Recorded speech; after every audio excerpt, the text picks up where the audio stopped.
இந்த பேக் பார்த்தீங்கன்னா இப்படி தான் பிரிக்கணும். பிரித்து எடுத்துட்டோம்னா ஓப்பன் ஆகி தான் ஃபுல்லாகவே.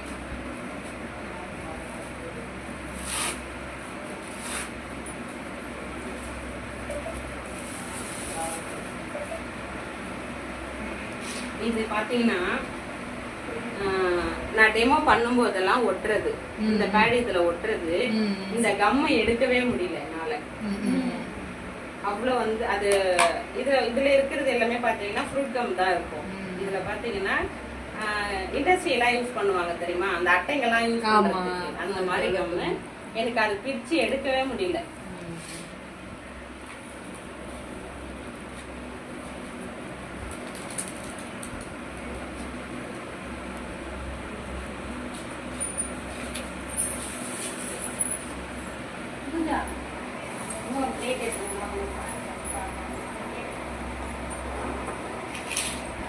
இது தொட்டு பார்த்துக்கோங்க.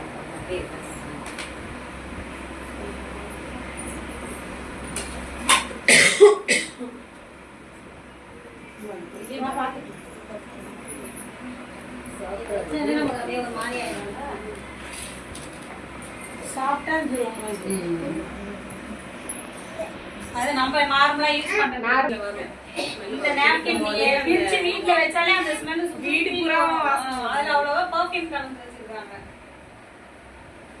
அந்த ரீசைக்கிள் காட்டன்லாம் யூஸ் பண்ணுவோம்னா இந்த காட்டனோட ஸ்மெல் தெரியாம இருக்கிறதுக்காக பெர்ஃப்யூம் யூஸ் பண்ணுவோம்.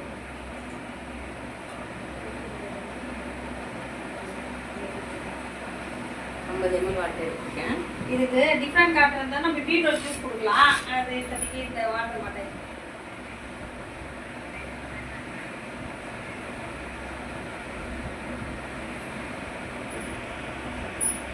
நம்ம இது வரைக்கும் இதை வச்சு நம்ம எதுவுமே பண்ணதே இல்லை. அப்படியே வாங்குவோம், வைப்போம், இது பண்ணுவோம்.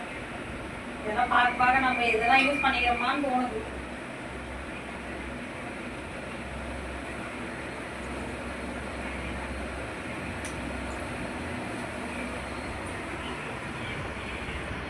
அதே 50 ரூபாய்க்கு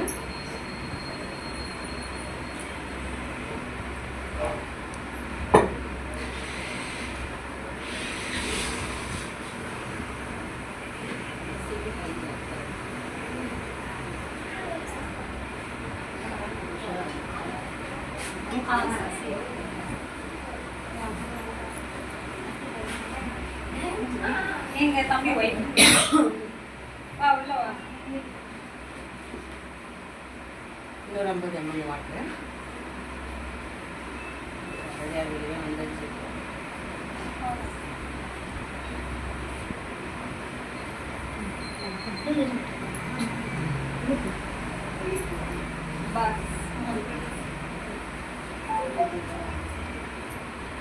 உட்காருங்கப்பா, இதுதான் தெரியுது.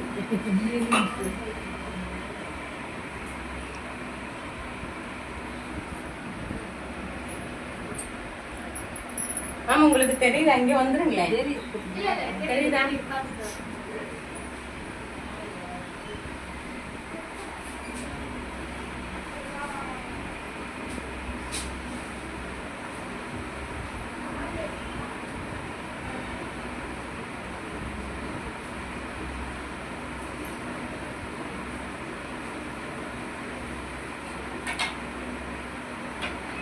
ரெண்டுத்துலையுமே பார்த்தீங்கன்னாக்கா 100 ml ஊற்றிருக்கோம்.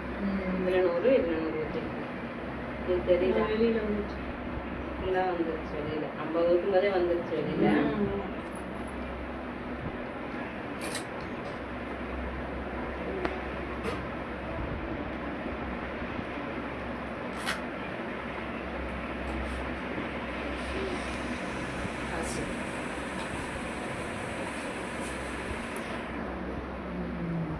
Plastic.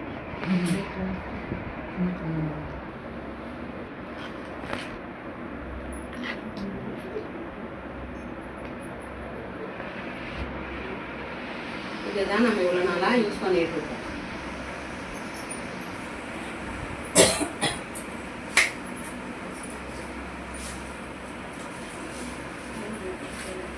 நம்ம இது வரைக்கும் இதை ஆராய்ச்சி பண்ணது கிடையாது. ஆராய்ச்சி பண்ணது இல்ல.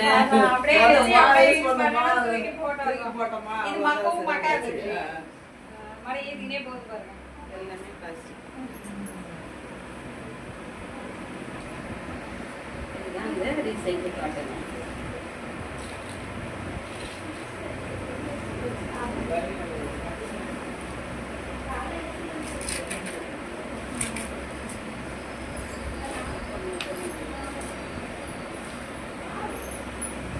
அதே போகாது. அதே போகாம இருந்தால் உடம்பு என்ன ஆகும்? அதனாலதான் எல்லா வியாதியும் வருது.